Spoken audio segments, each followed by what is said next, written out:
और आपके अनंत शोभा धाम, अनंत सौंदर्य माधुर्य सौरस्य सौगंध सुधा जलनिधि मुख पंकज का दर्शन करने वाले जो नेत्र हैं हमारे, उन नेत्रों को जिस विधाता ने पलक बना दिया, पलक पलक बनाने वाला विधाता तो बड़ा जड़ था, मूर्ख था।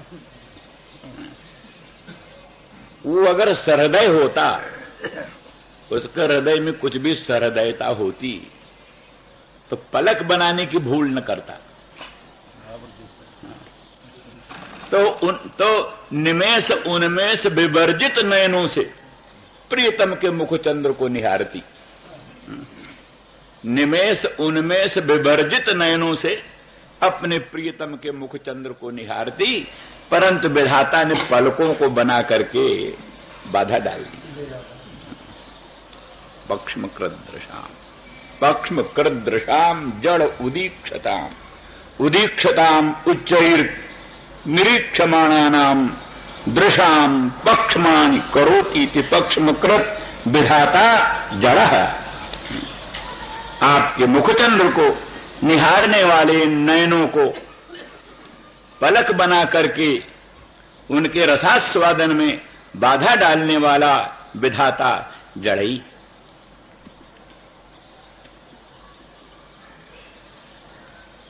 अथवा कोई लोग ऐसा अर्थ करते हैं, जहां पक्षमाणि कृंतति सा पक्ष्म कृतेव अजड़ः। अच्छा। जो बुद्धिमान इन पलकों को काट देता है, पलकों को खत्म कर देता है, वही वस्तुतः अजड़ है, रसिक, वही रसिक। क्योंकि भगवान के मुखचंद्र के दर्शन में ये पलक जो है बड़ी बाधा डालते। पहले पलकन हो परिहरो निमेषी। सीता जनक नंदिनी भगवती रामचंद्र राघवेंद्र का मुखचंद्र दर्शन करने लगी तो पलकन हो परिहरो निमेषी, पलकों ने निमेष उन्मेष बंद कर दिया। भयो बिलोचन चारु अचंचल, भयो बिलोचन चारु अचंचल, मनहु सकुच निमि तजो दृगंचल। चारु बिलोचन भगवान के मुखचंद्र को देखते हुए अचंचल हो गए, मानो निमि ने सकुच करके, निमकुल कन्या है, निमकुल कन्या सीता है, अपने प्रियतम को निहार रही है। यहाँ निमिकुल वृद्ध निमि को रहना उचित नहीं, इसलिए हट गए मानो। तो निमि हट गए तो फिर निमि के आधार पर ही तो निमेषोन्मेष चलता है, निमि हट गए तो निमेषोन्मेष बंद हो गया अपने आप। इसलिए निर्निमेष नयनों से भगवान के मुखचंद्र का निहारना संभव हो सका।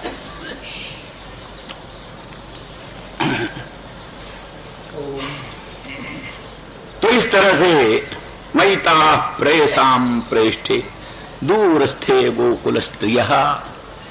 तो गोकुल स्त्रियः, गोकुल की स्त्रियां हैं, स्वभाव से संपूर्ण गोकुल ही अनुराग प्रधान। कहते हैं मथुरा में एक रात्रि निवास करने से प्रेम के अंकुर उत्पन्न हो जाते हैं, प्रेम के अंकुर। फिर वो कभी न कभी फलित प्रफुल्लित होता है।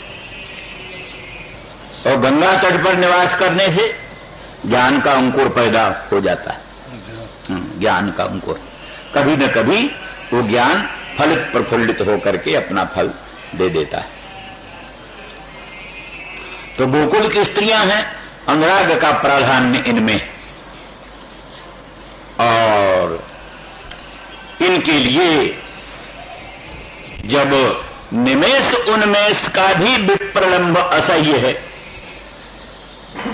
नेत्र के मिचने पर जो होने वाला विप्रलंब वियोग वो भी असह्य है, तो फिर हम मथुरा में रहें, वो गोकुल में रहें, ये तो विप्रयोग अत्यंत असह्य है।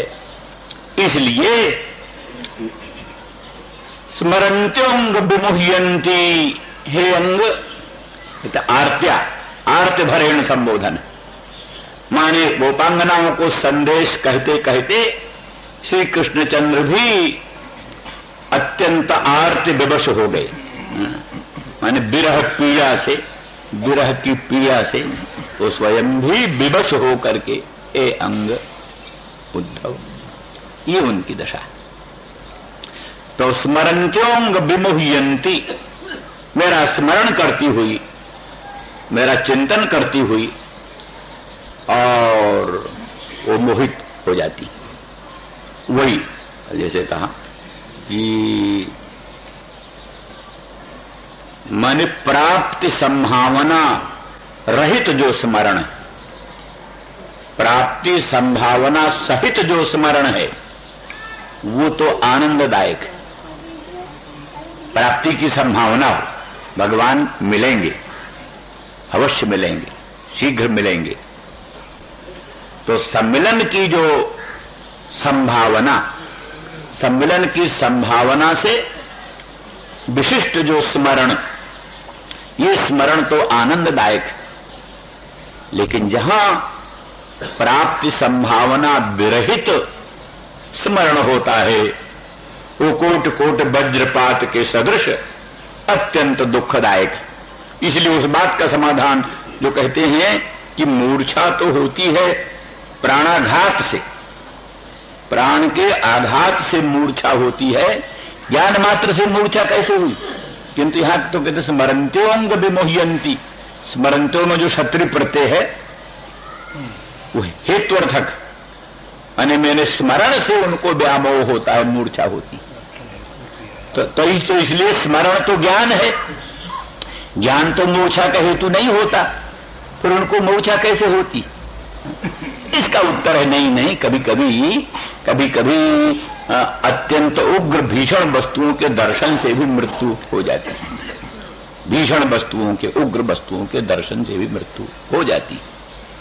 पुत्रादि मरण के ज्ञान से भी कई लोगों का हृदय विदीर्ण हो जाता है, हार्ट फेल हो जाता है। तो इसलिए ज्ञान भी मूर्छा का हेतु होता है। विशेष करके यहां प्राप्ति संभावना विहीन, प्राप्ति संभावना रहित जो स्मरण है वो श्री कृष्ण प्राप्ति की संभावना से रहित जो श्री कृष्ण स्मरण है वो मूर्छा का हेतु। इसलिए स्मरन्त्योंग विमुह्यंती, और विमुह्यंती में वर्तमान प्रयोग है। विमुह्यंती एतावता स्मरण का और व्यामोह का पौनः पुण्य सूचित होता है, माने पौनः पुण्य, बार बार वही चलता है। पुनः स्मरण, पुनः मूर्छा, पुनः स्मरण, पुनः मूर्छा, इसीलिए कथनचित जीवन चल रहा। मूर्छा में ही स्वभाव से कभी कभी स्मरण हो जाता है, स्मरण हो जाता है, फिर मूर्छा बढ़ जाती, फिर मूर्छा में ही स्मरण होता है, फिर स्मरण से फिर मूर्छा होती है। इस प्रकार से उन गोपांगना जनों की दशा।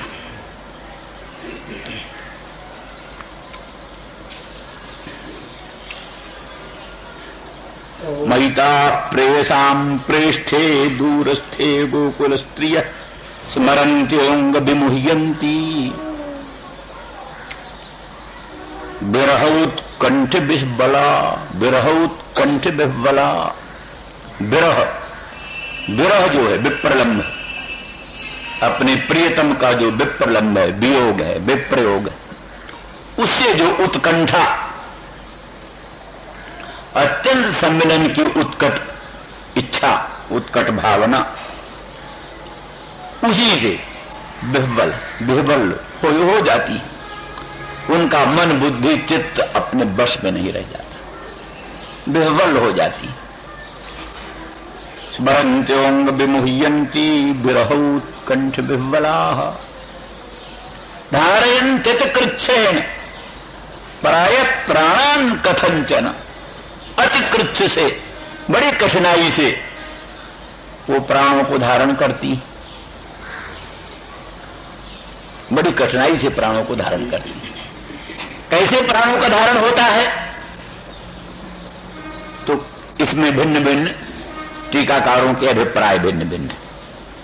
कुछ लोग कहते हैं मदीयत्वाभिमान इनमें स्वाभाविक, भगवान मेरे, श्याम सुंदर ब्रजेंद्र नंदन मदन मोहन मेरे हैं तो मुझको अवश्य मिलकर रहेंगे। ये जो सम्मिलन की आशा, बलवती आशा, ये जाते हुए प्राणों को बांध करके फिर रख लेती है। भगवत विप्रयोग जन तीव्र ताप में प्राण जाने लगते हैं, पर वही जो सम्मिलन की आशा है, वो आशा ही प्राणों को बांध कर फिर रोक लेती है, इसलिए फिर जीवित रहेंगे। इसलिए धारयंतित कृच्छ्रेण, अति कृच्छ से, बड़ी कठिनाई से प्राणान धारयंती, वही आशा। क्या है? नाथ सुनैनन कर अपराधा से बिछुड़त प्राण करई हठ बाधा। सीता भगवती जनकनंदिनी जानकी कहती हैं, मैं जो आपके विप्रयोग जन तीव्र ताप में जीवित हूं, ये मेरा अपराध नहीं है, नयनों का अपराध। ये नयन जो है प्राणों के निकलने में बाधक होते हैं, क्योंकि इनको आशा है कि हमको फिर भगवान के मुख चंद्र का दर्शन होगा, फिर भगवान के पादारविंद की नखमण चंद्रिका का दर्शन होगा, उनकी मंगलमय अंग के अनंत सौंदर्य माधुर्य का रसास्वादन फिर हो सकेगा। इस आसन से, इस आशा से वो नयन प्राण के निकलने में बाधक होते। तो इस तरह से धारयंतित कृच्छ्रेण। कुछ लोग कहते हैं उनका जो लोकोत्तर प्रेम विशेष है, वो प्रेम विशेष की ही सामर्थ्य है कि जिससे प्राणों को जाने नहीं देता। श्री वल्लभाचार्य ने एक वचन वहां का दिया है, उपनिषद का, तैत्रेय का, अपने उसमें अणुभाष्य में दिया। को हेवान्यात् कः प्राण्यात् जदेश आकाश आनंदो न स्यात्। को हेवान्यात् कः प्राण्यात्, कौन किसी प्रकार की चेष्टा करता, कौन प्राणन करता, कौन चेष्टा करता, यदि ये परमानंद स्वरूप आत्मा भगवान अंदर न होते, गोपांगनाओं के हृदय में यदि अचिंत्य अनंत परमानंद आकाश स्वरूप भगवान हृदय में न होते, तो कौन प्राणन करता, कौन अपानन करता। अर्थात उनके प्राणन अपानन का आधार, जीवित रहने का आधार श्वास प्रश्वास चलते रहने का आधार अनंत आनंद स्वरूप भगवान ही उनकी हृदय में अंतरात्मा में बैठ करके उनकी रक्षा कर रहे हैं, वही रक्षा कर रहे हैं। इसीलिए विरजनताप तीव्रताप में वो जल नहीं जाती, भस्म नहीं हो जाती, जीवित रहती हैं। जीवित रहने का एकमात्र मूल आधार है कि वो आकाश स्वरूप अनंत आनंद भगवान उनके हृदय में बैठकर उनकी रक्षा कर रहे हैं।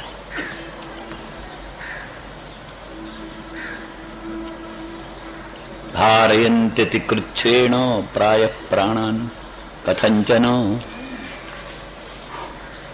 यहां ये भी कहते हैं, क्यों महाराज, ये भी एक पक्ष है।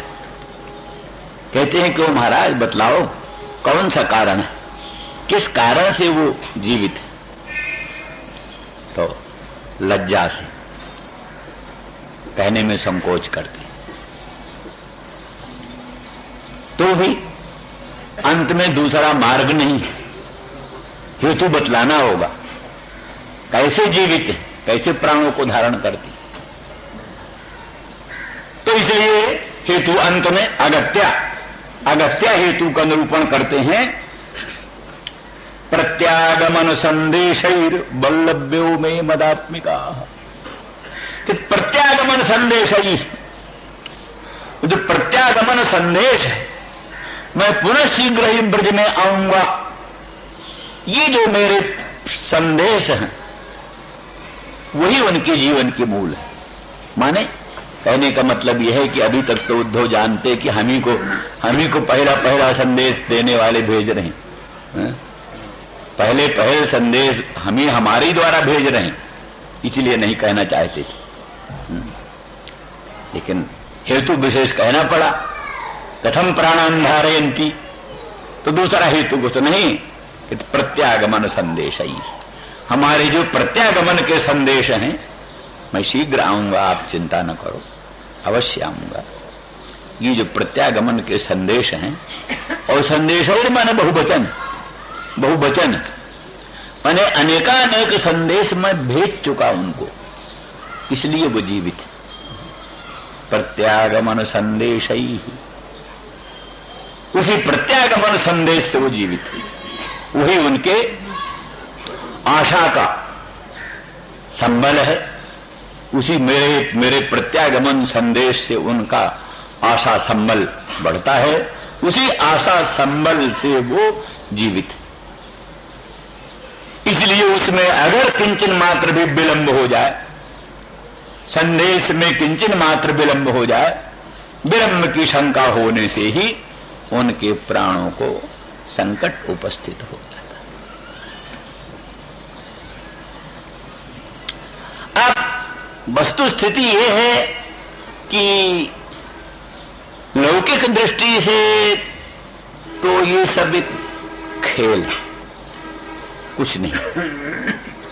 लेकिन जो उस ऊंची स्थिति को समझते हैं, भगवान अनंत कोटि ब्रह्मांड नायक परमात्मा हैं, अशरण शरण कारण अकारण करुण करुणा वरुणालय, सर्व प्राणी पर प्रेमास्पद भगवान हैं। उनके दर्शन से, स्पर्शन से, चिंतन से, स्मरण से ही प्राणी का कल्याण होता है। प्राणी उनका नाम लेता है, इतने ही से कल्याण हो जाता है। स्मरण ना भी हो, स्मरण ना हो, ध्यान ना हो, साक्षात्कार ना हो, संस्पर्श ना हो, केवल उनका मधुर मनोहर मंगलमय नाम ही कान में आ जाए तो भी प्राणी का बेड़ा पार हो जाता है। जन्म कर्म च में दिव्यमेवं जो वेत्ति तत्वतः त्यक्त्वा देहम पुनर्जन्म नैति मामेत सोऽर्जुनो। जो भगवान के दिव्य जन्म कर्म का मनन करता है, चिंतन करता है, वो जन्म कर्म के बंधनों से विनिर्मुक्त होकर भगवत भाव को प्राप्त हो जाता है।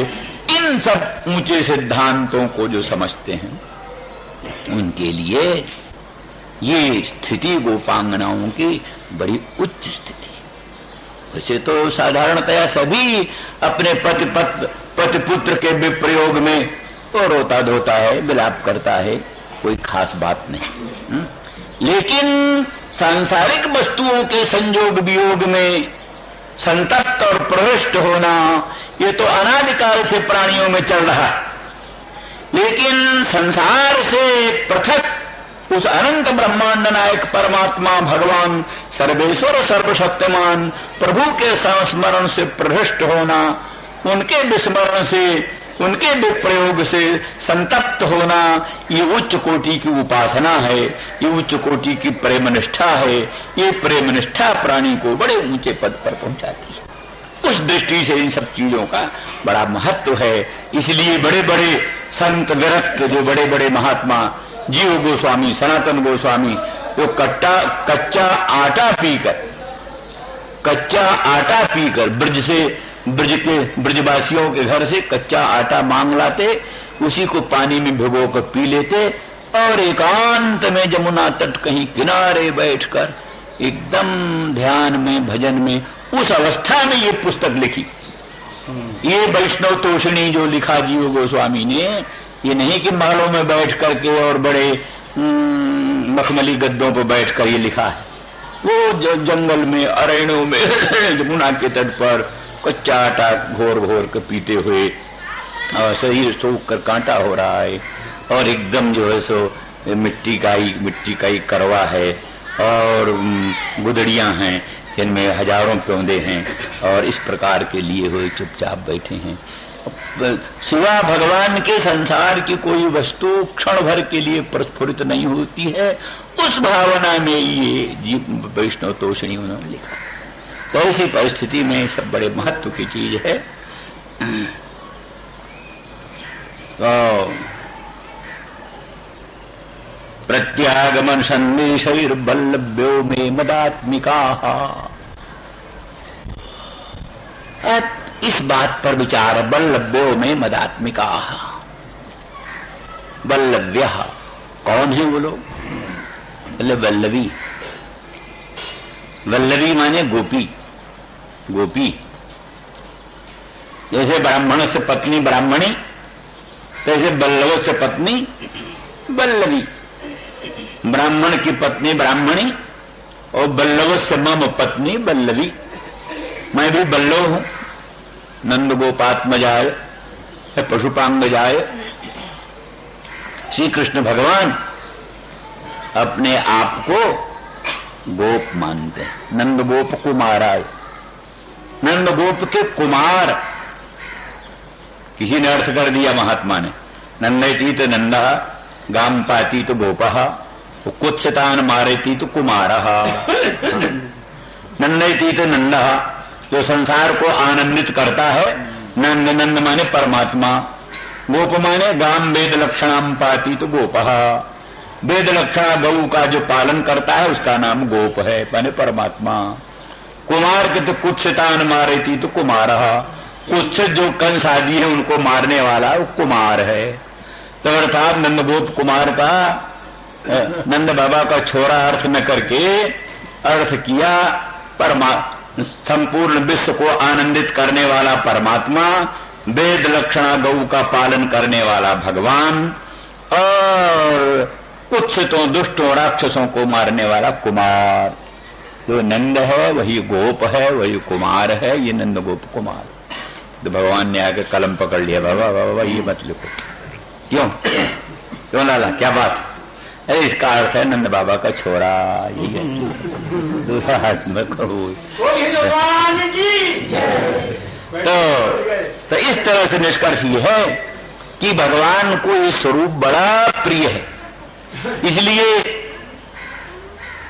ब्रह्मा जी ने स्तुति करते हुए पशुपांगजाय, पशुपांग पशून पालयति तो पशुपः नंदः तस्य अंगजा अंगाज जातः अंगजा। नंद बाबा के पुत्र नंद नंदन, ब्रजेंद्र नंदन, गोपिका बल्लभ, ऐसे नामों को से भगवान बड़े प्रसन्न होते। तो बल्लभः हम, मैं गोप हूं, नंद गोप कुमार हूं। मेरी पत्नियां, मेरी प्रेयसियां वो वल्लभ्यः, वल्लभी। और इस दृष्टि से अतएव मदात्मिका मत शक्ति रूपा, वो वस्तुतः मेरी शक्ति रूपा। आह्लादनी शक्ति, भगवान की आह्लादनी शक्ति, स्वरूप भूता शक्ति। माया शक्ति भगवान की है और प्रकृति भगवान की शक्ति है, ठीक है। उसके द्वारा अनंत कोटि ब्रह्मांड का उत्पादन पालन संहरण होता है। पर एक भगवान की आह्लादनी शक्ति है, वो सारे विश्व को आह्लादन करती है, विश्व को सुख देती है, आनंद देती है। उसका नाम आह्लादनी शक्ति। उसी आह्लादनी शक्ति का परम सार स्वरूप प्रेम है। प्रेम क्या है? आह्लादनी शक्ति का सार है। वो सब ठीक है कि क्या नाम, द्रवीभूत अंतःकरण की, द्रवीभूत अंतःकरण की भगवदाकाराकारित वृत्ति, पर द्रवीभूत अंतःकरण की, स्निग्ध अंतःकरण की भगवदाकाराकारित वृत्ति में वो आह्लादनी शक्ति का सार प्रकट होता है, तब वो प्रेम पदाभिलप्य होता है। ये मानते हैं ये भक्त लोग। मधुसूदन सरस्वती तो इसी से मानते हैं कृतार्थ की, चूंकि वो स्निग्ध अंतःकरण की भगवदाकाराकारित वृत्ति में सर्वेश्वर सर्वशक्तिमान भगवान प्रकट हो गए हैं, इसीलिए वो भक्ति, इसीलिए वो भक्ति है। लेकिन वो कहते उसके साथ साथ भगवान का प्राकट्य तो हो, लेकिन आह्लादनी शक्ति का परम सार उस स्निग्ध वृत्ति में अभिव्यक्त होता है, तब वो भक्ति पदाभिलप्य होती है, तब वो भक्ति बनती है। तो इस तरह से ऐसा जो प्रेम है, आह्लादनी शक्ति का सारभूत जो प्रेम है, वो प्रेम स्वरूपा ये ब्रजांगना है, प्रेम मूर्ति ये ब्रजांगना है। ये ब्रजांगना क्या है? प्रेम का साक्षात मूर्ति। कौन प्रेम? वही आह्लादनी शक्ति का सार स्वरूप।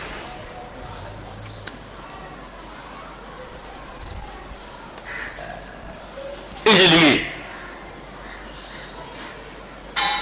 उसी प्रेम में भगवत शक्ति स्वरूपा है। और विशेषता एक बात बतलाई कि जो स्वयं भगवान है, आह्लादनी शक्ति के अधिष्ठान, इनकी रसरूपता की विशेषता यह है कि आह्लादनी शक्ति का जो आधार है, मैं सर्वेश्वर सर्वशक्तिमान कृष्ण, जो आह्लादनी शक्ति का आधार है, इनमें वो चमत्कार है कि हमारे मन को भी आकृष्ट कर लेती, हमारे मन को भी आकृष्ट करती। चमत्कार ये माना जाता है कि जोगींद्र मुनीन्द्र अमलात्मा परमहंसों का मन भगवान में क्यों खींचता है, ये प्रश्न। जो आत्मा राम है, आत्मा रामाश्च मुनयो निर्ग्रंथा अत्क्रमे कुर्बन्त हेतु किम भक्तिम। यहाँ प्रश्न है, जो आत्मा राम है, आत्मा में ही आसमंतात निरंतर रमण करते हैं, वो आत्मा राम है। और निर्ग्रंथ हैं, जिनकी अन्योन्याध्यास रूप ग्रंथि खुल गई है, टूट गई है, वो ग्रंथि शून्य अन्योन्याध्यास रहित जो आत्मा राम महामुनीन्द्र जोगींद्र हैं, उन लोगों का प्रेम भगवान में क्यों होता है? बिना प्रयोजन की किसी की प्रवृत्ति होती नहीं, कहीं प्रयोजन उनका कुछ है ही नहीं। लोग ऐसा पुत्र ऐसा वित्त ऐसा से विनिर्मुक्त हैं। मुक्त है इसलिए मोक्ष भी नहीं चाहिए, मुक्त है इसलिए मोक्ष भी नहीं चाहिए, संसार की कोई वस्तु चाहिए नहीं, तो आखिर भगवान के भजन में क्यों प्रवृत्त होते हैं आत्माराम? तो वहां उत्तर दिया है कि भगवान में कोई लोकोत्तर चमत्कार है। आत्मा राम चित्ताकर्षकत्व एक गुण, आत्मा रामों के चित्त को भी आकृष्ट कर लेना ये खास भगवान का गुण है।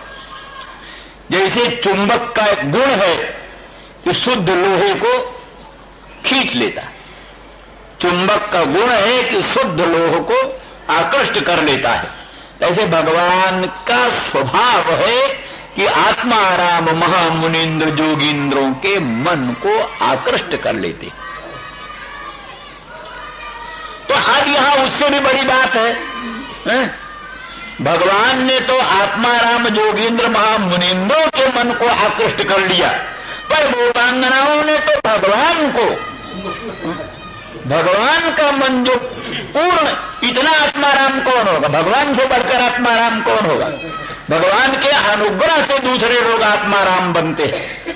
आत्माराम आप्त काम, पूर्ण काम, परम निष्काम जो लोग बनते हैं भगवान के अनुग्रह से।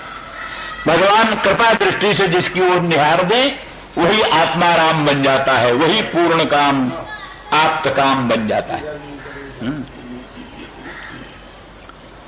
रमा बिलास राम अनुरागी सजत बमन इव नर बड़ भोगी। वो बड़भागी नर रमा बिलास को बमन के तुल्य त्याग देता है। जैसे उद्गीर्ण अन्न को प्राणी उपलाई आए हुए उद्गीर्ण अन्न को जैसे बमन को त्याग देता, उसकी ओर निहारता भी नहीं, कैसे रामानुरागी प्राणी रमा बिलास को ऐसे क्या ना घृणा की दृष्टि से देखता है, उस ओर निहारना भी नहीं चाहता। तो ये जो संसार से वैराग्य होता है, आप्त कामता, आत्मारामता, पूर्ण कामता बनती है प्रभु के अनुग्रह से। तो जिसके अनुग्रह से दूसरे आत्माराम बनते हैं, वो भगवान कितना आत्माराम है इसका तो कहना ही क्या। उस परम आप्त काम, पूर्ण काम, आत्माराम भगवान के मन को भी जो आकृष्ट करने में समर्थ हुई, उनकी लोकोत्तर महिमा को कौन वर्णन करे। इस दृष्टि से मदात्मिका वो अहमेव आत्मा या सामता मदात्मिका, मैं ही हूं आत्मा स्वरूप जिनका, वे मदात्मिका, मेरे स्वरूप।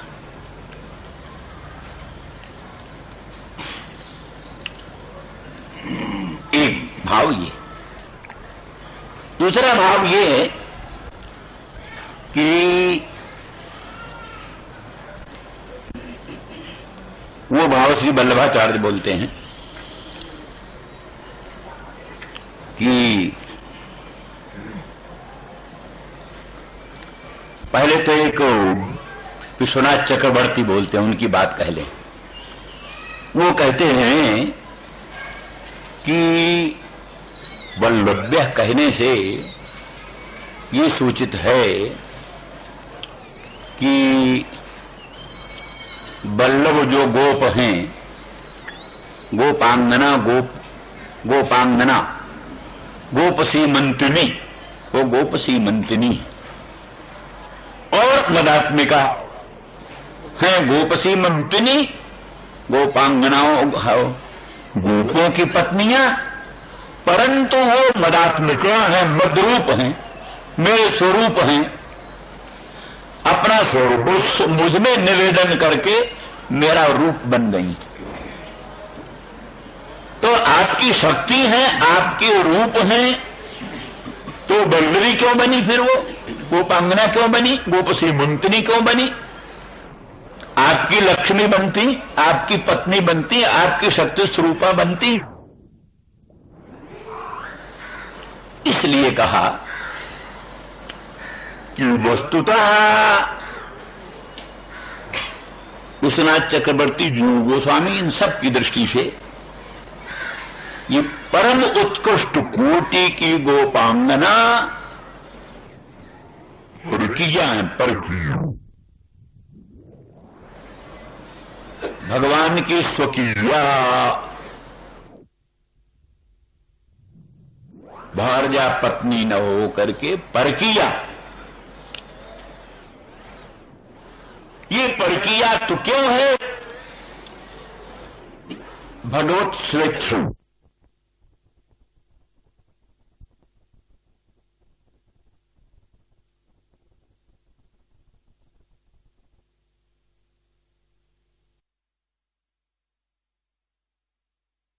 में प्यार करे, कोई सिखाता है, कोई उपदेश करता है, स्वाभाविक।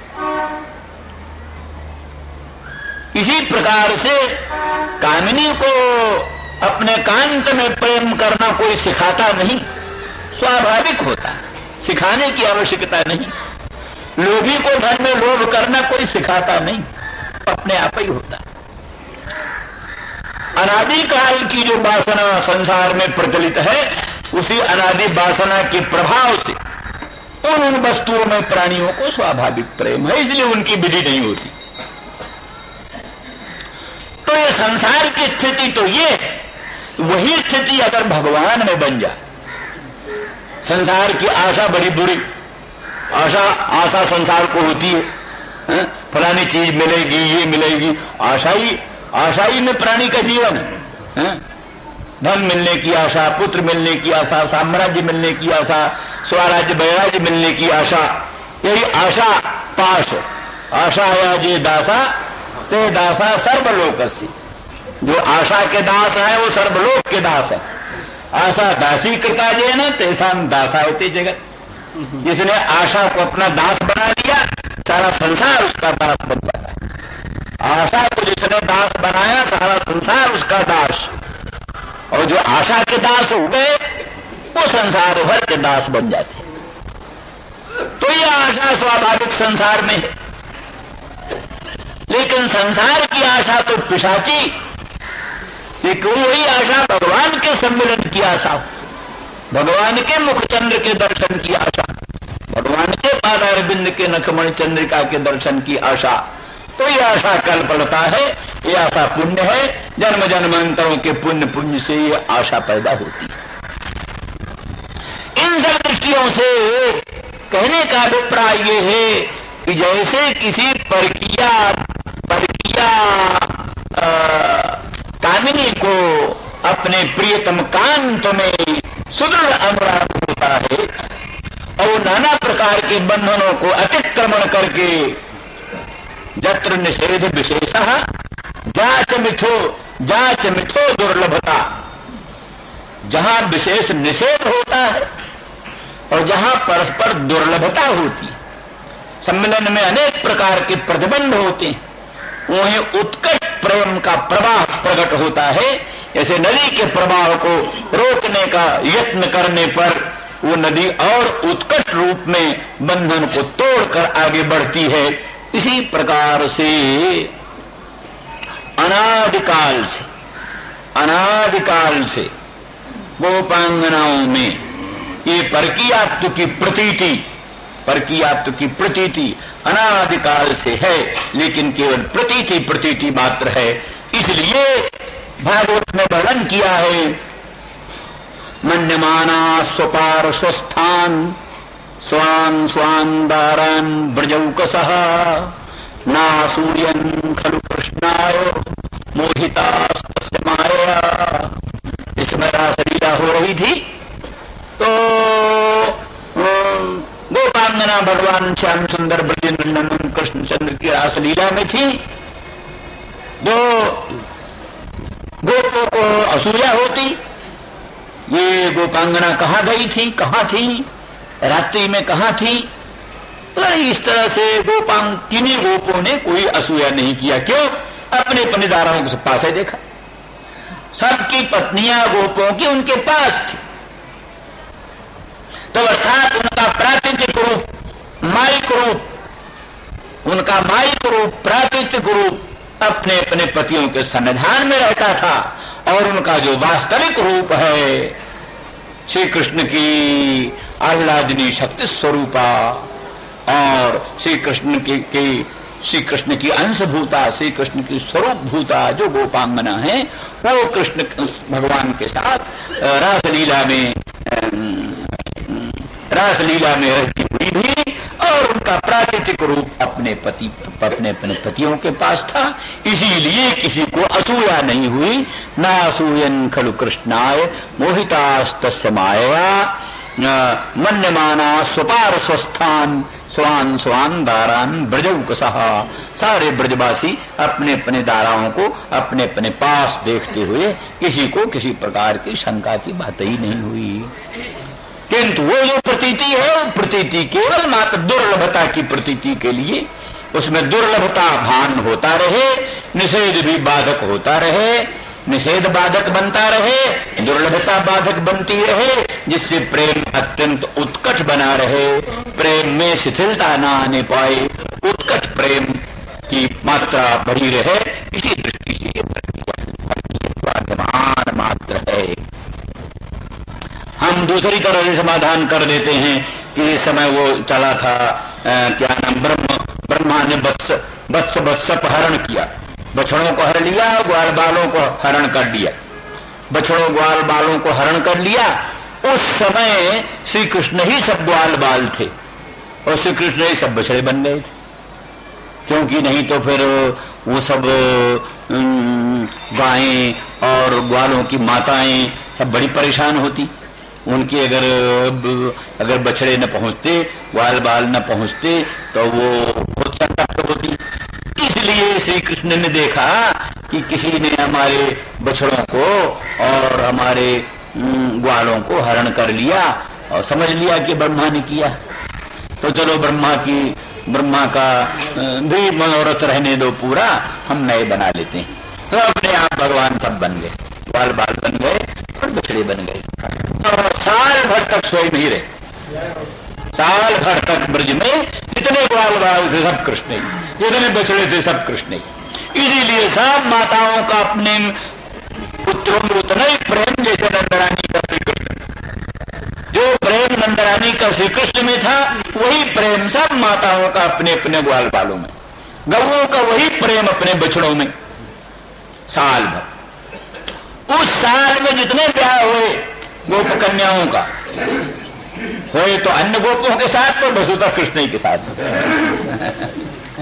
कृष्ण के ही साथ, तो कृष्ण तो भगवान कृष्ण ही के साथ ब्याह, इसलिए वो अन्य गोप की पत्नियां भी कृष्ण पत्नी हैं। तो सारे जिन गोपों का विवाह हुआ उन गोपों की पत्नियां सबसे कृष्ण पत्नियां, इसलिए वल्लवी होते हुए भी, वल्लभों की पत्नियां होते हुए भी मलात्मिका मेरी स्वरूप होता है, मेरी विशेष बात करता है। राम जय राम जय जय राम जय राम जय जय राम राम जय राम जय जय राम वीरा स्त्रियः स्मरन्त्योऽङ्ग विमुह्यन्ति विरहोत्कण्ठ बिह्वलाः।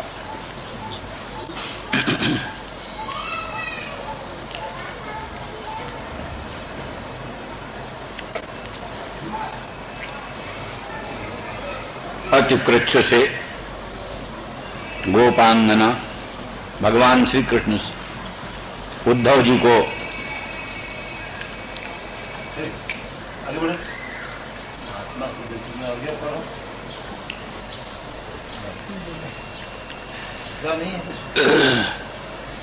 तो भगवान उद्धव जी को ब्रज भेज रहे हैं संदेश लेकर के।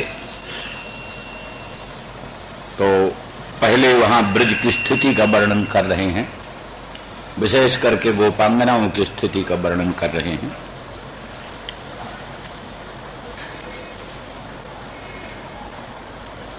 प्रयाणों में जो परम प्रयाण उनके सर्वस्व मैं वो दूर होने के कारण और उनका स्मरण करती हुई वो बार बार व्यामोह को प्राप्त होती हैं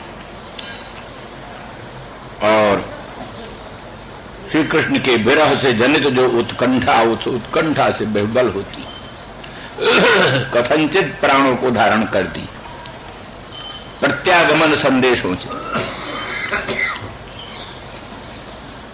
यही एक उनके जीवन का आधार है, भगवान के प्रत्यागमन का संदेश। भगवान आएंगे, मिलेंगे, ये आशा, इस प्रत्यागमन संदेशों से आशा बंधती है। आशा बंधने से जीवन रहता है सुरक्षित।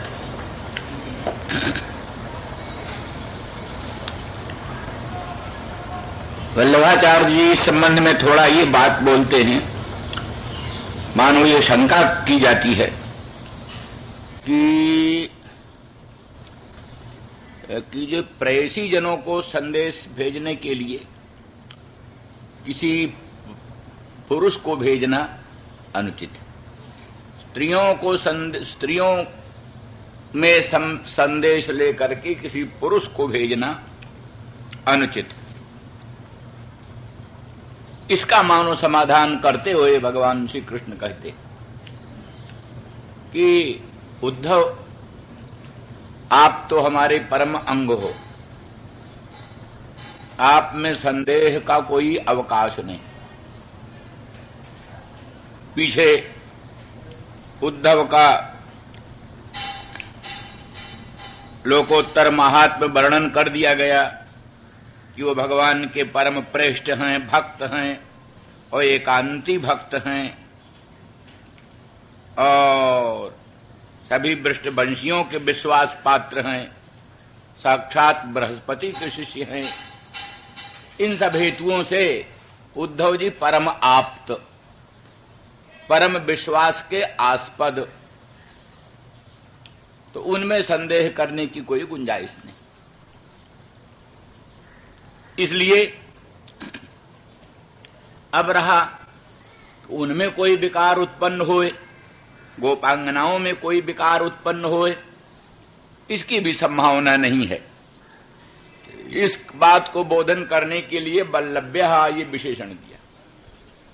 वो वल्लभी हैं, वल्लभी माने वल्लभा नाम पत्न्यः, वल्लभ्य। वल्लभ जो हैं गोप, वो वर्णन करते हैं कि गोप जो हैं वो जैसे बलय होता है, बलय कंकण आदि,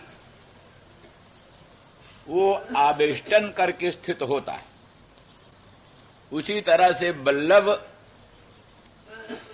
वो बल्लभ जो है सो फलय के तुल्य, बलय के तुल्य, कंकण के तुल्य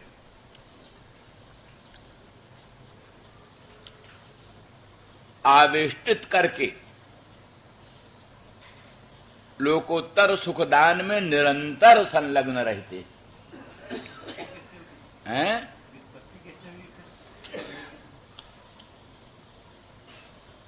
अब व्युत्पत्ति तो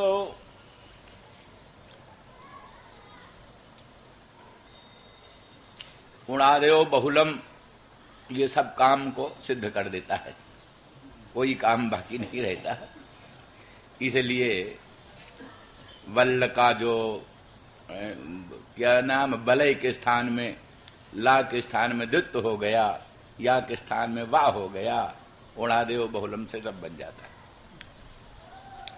तो इसलिए बलय इव संवेष्ट अवस्थिताः, माने अत्यंतम कामिनः ते प्रतिक्षणम स्वसुंदरी ही बलयवत् आवेष्ट संस्थिताः निरंतरम तासाम सुखदाने संलग्नाः। अर्थात बलय के तुल्य अपनी पत्नियों को आवेष्टित करके स्थित हैं, निरंतर उनको सुख देने में संलग्न रहते हैं। तो जब उन बल्लवों को त्याग करके वो वल्लवियां मत परायणा हो गईं, तो फिर अन्यत्र उनकी अभिरुचि, अन्यत्र उनकी प्रवृत्ति, अन्यत्र किसी प्रकार का विकार उनके मन में हो ही नहीं सकता। इस अभिप्राय से वल्लभाचार्य की व्याख्या है।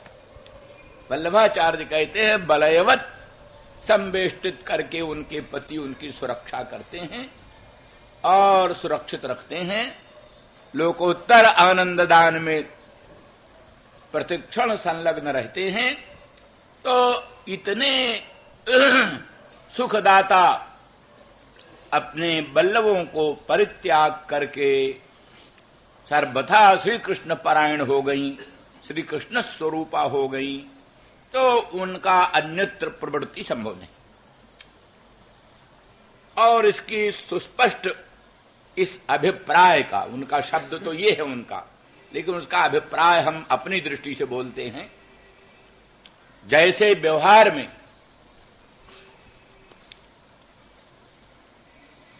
पहले अधर्म को त्याग करके धर्म का ग्रहण किया जाता है, अधर्म का उल्लंघन करने के लिए धर्म का अवलंबन किया जाता है। अविद्या मृत्युं तीर्थ्वा विद्यामृतमश्नुते, अविद्या के द्वारा माने वैदिक काम कर्म ज्ञान के द्वारा पाशविक काम कर्म ज्ञान को उल्लंघन करो, यही अविद्या मृत्युं तीर्थ्वा का अर्थ है। तो स्वधर्मानुष्ठान काल में ही संपूर्ण अनाचार, पापाचार, दुराचारों की पूरी पूरी निवृत्ति हो जाती, पूरी पूरी निवृत्ति हो जाती। इसीलिए कहा जाता है जैसे कांटा से कांटा निकलता है, कंटकेन कंटकोद्धारः, ऐसे एक व्यसन से दूसरे व्यसन की निवृत्ति होती। जो लौकिक व्यसन है, लौकिक नाना प्रकार के व्यसन हैं, उन व्यसनों में जो प्राणी की प्रवृत्ति होती है, उसी व्यसन को दूर करने के लिए स्वधर्मानुष्ठान का व्यसन बनाया जाता है। स्वधर्मानुष्ठान का व्यसन, स्वधर्मानुष्ठान का व्यसन हो जाने से, जैसे किसी सुरापी का सुरापान का व्यसन, जैसे किसी जुआरी का जुआ खेलने का व्यसन,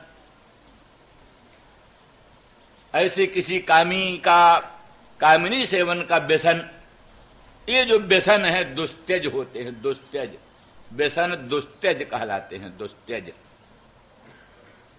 इन दुस्त्यज व्यसनों को त्यागने के लिए स्वधर्मानुष्ठान का सद्व्यसन होना चाहिए, दुर्व्यसन को मिटाने के लिए सद्व्यसन होना चाहिए। दुराचार जन दुर्व्यसन को रोकने के लिए सदाचार जन सद्व्यसन होना चाहिए। सद्व्यसन हो जाने से दुर्व्यसन की जड़ कट जाती।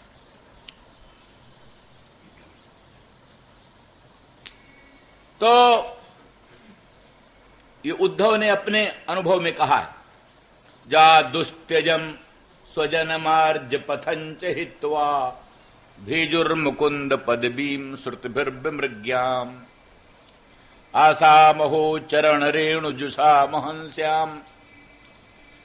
इन ब्रजसीमंतनी जनों के चरणारविंद का रज स्पर्श करने वाले जो वृंदावन धाम के तरु गुलमलता औषधि, इनमें से मैं कोई एक हो जाऊं, ऐसी कामना उद्धव करते। वृंदावन धाम के तरुलता गुल्म औषधि, इनमें से कोई एक मैं बन जाऊं। क्यों? बोले ये गोपांगना जनों के पाद पंकज रज को स्पर्श करने वाले हैं, सेवन करने वाले। गोपांगना इधर उधर चलती हैं तो उनके चरणारविंद से रज उड़कर इन सब पर पड़ता है, तो ये इतने पवित्र हो रहे हैं कि इनमें से अगर हम कोई हो जाएं तो धन्य धन्य हो जाएं।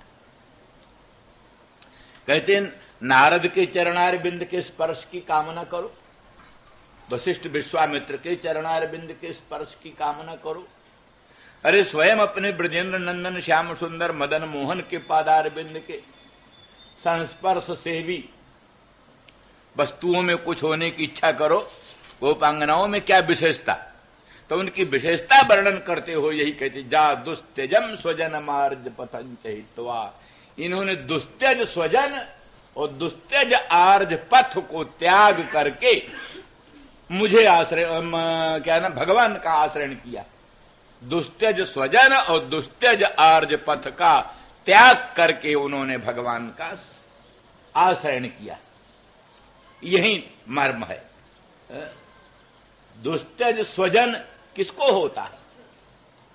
स्वजन दुस्त्यज किसको होता है? आर्ज पथ दुस्त्यज किसको होता है?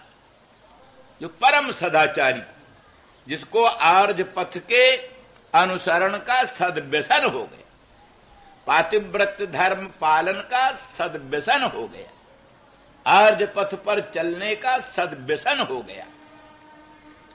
जैसे दुराचार का दुर्व्यसन होता है, ऐसे सदाचार का सद्व्यसन हो गया। तो सद्व्यसन हो जाने से एक व्यसन से दूसरा व्यसन कटता है। तो पातिव्रत धर्म के पालन का जो सद्व्यसन, वैदिक धर्म पर चलने का जो सद्व्यसन, श्रौतस्मार्त सदाचार पालन करने का जो सद्व्यसन, उस सद्व्यसन से ही दूसरा दुर्व्यसन सब कट गया।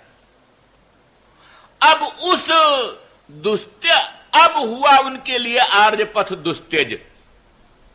जैसे सुरापान के व्यसन वाले को सुरा दुस्त्यज है, जुआ के व्यसनी को जुआ दुस्त्यज है, कामुक के लिए कामिनी दुस्त्यज है।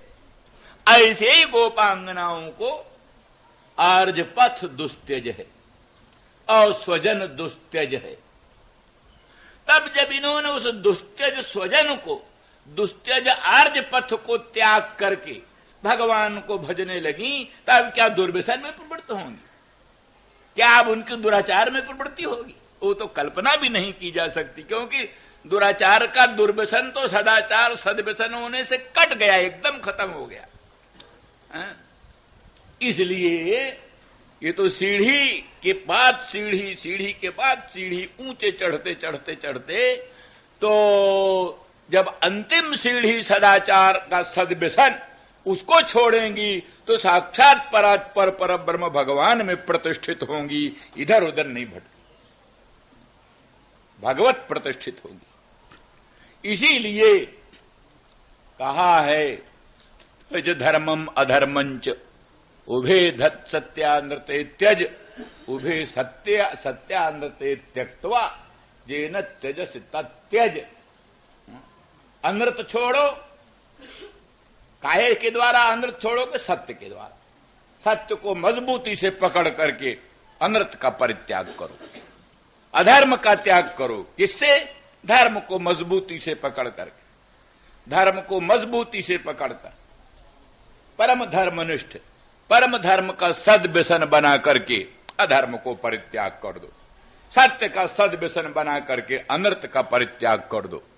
फिर उस सत्य को त्याग कर भगवान में प्रतिष्ठित हो। ये नहीं कि सत्य को त्याग कर अनर्थ में लौट जाओ, ये नहीं कि धर्म को त्याग करके अधर्म में लौट जाओ।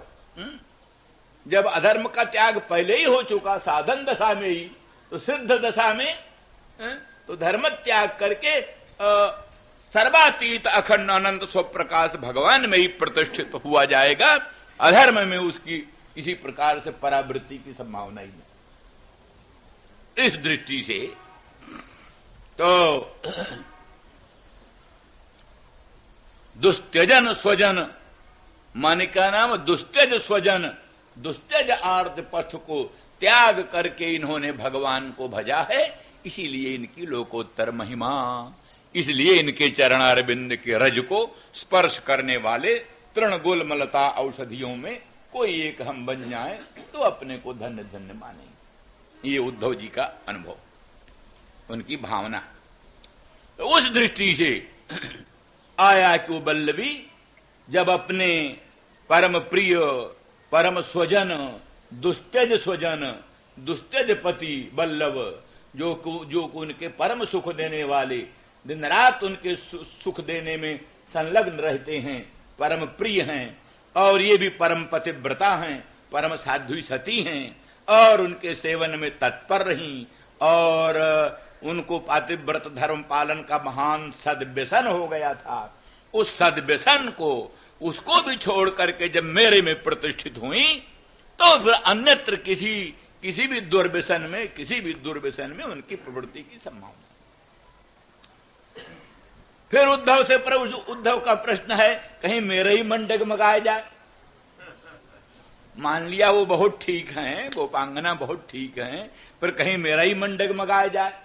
तो महाराज आप मुझे भेज रहे हो उन औरतों में, वृद्ध सीमंतनी जनों में, इनका लोकोत्तर महात्म्य है, अनंत सौंदर्य है, अनंत माधुर्य है, लोकोत्तर चमत्कार है।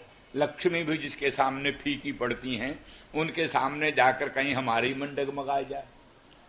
तो बोले मदात्मिका, मदात्मिका, मदात्मिका का अर्थ यह हुआ अहम एव आत्मा या सामता मदात्मिका, उनकी आत्मा तो मैं ही हूं। इसलिए अगर तुम्हारा मन उनमें जाएगा तो क्या ब्रह्माकाराकार वृत्ति तुम्हारी हो जाएगी।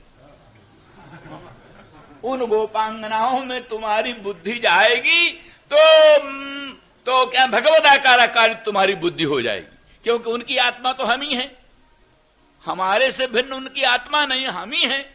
तो इसलिए यदि उनमें तुम्हारी बुद्धि जाएगी तो केवल भगवत बुद्धि होगी, भगवत बुद्धि होगी। ये चमत्कार है। सुना है ना कि वो ये रावण सीता को प्राप्त करने के लिए राम बन गया। देखा ये किसी तरह से बस में नहीं आती, किसी तरह से बस में नहीं आती। राम राम राम का निरंतर चिंतन करती रहती है, तो चलो रामे बन, राम बन। ये सलाह जो है कुंभकर्ण ने दिया, तू राम क्यों नहीं बन गया? अरे बोले तुमको जो कुछ करना है करो, मैं राम भी बनकर देख लिया। तो क्या हुआ? मैं जैसे राम बनता हूं, दुनिया की स्त्रियां मां बहन बेटी दिखाई देती, संसार की सब स्त्रियां मां बहन बेटी दिखाई देती, काम वासना ही खत्म हो जाती है, दुर्वासना ही खत्म हो जाती है। मां बहन बेटी की बुद्धि सर्वत्र होती है, दूसरी कोई बुद्धि ही नहीं होती। इसलिए राम बनने से भी काम नहीं चला, इत्यादि इत्यादि।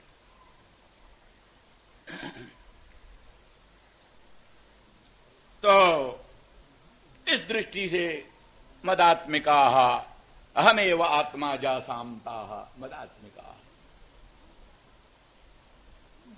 वैसे तो बहुब्रीही में क हो ही जाता है, लेकिन फिर भी अनुकंपायाम का जो है ये मदात्मिका, अर्थात वो मेरी आत्मा और मुझे अपने से अधिक वो अनुकंपनीय, अपने में जितना प्रेम होता है मुझ वासुदेव श्री कृष्णचंद्र परमानंद कंद मदन मोहन को अपने आत्मा में जितना प्रेम होना चाहिए उनसे भी अत्यधिक प्रेम उनमें, उनसे भी अत्यधिक प्रेम उनमें है।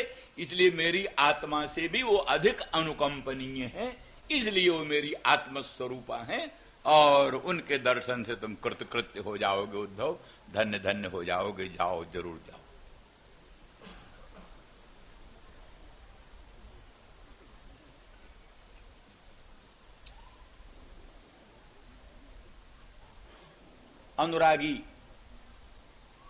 अनुरागी भगवत भक्त प्राणी का दर्शन जन्म जन्मांतरों के पुण्य पुंज से होता है। गोपांगना अनुराग मार्ग की आचार्या, यही आचार्य, सर्वोत्कृष्ट स्थिति उनकी।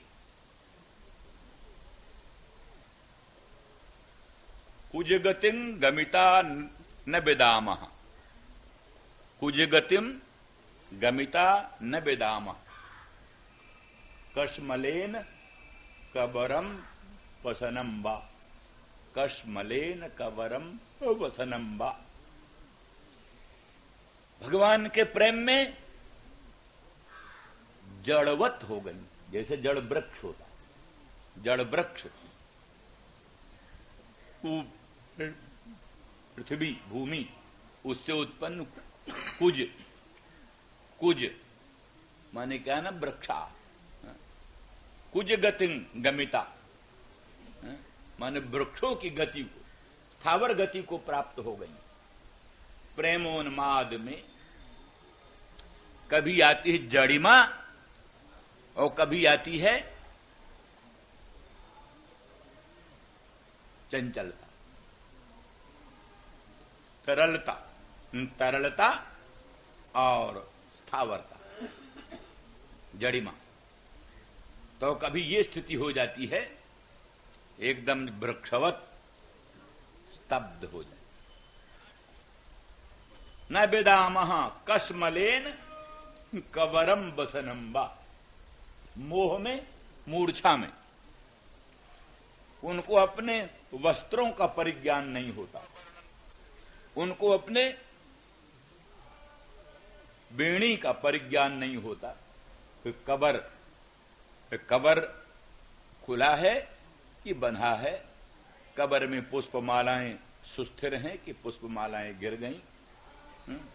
इसलिए कश्मलेन कवरम वसनम वा, कवर और वसन उसका भी स्मरण नहीं रहता, स्थावर भाव को प्राप्त हो जाती हैं, ऐसी अवस्था आती है।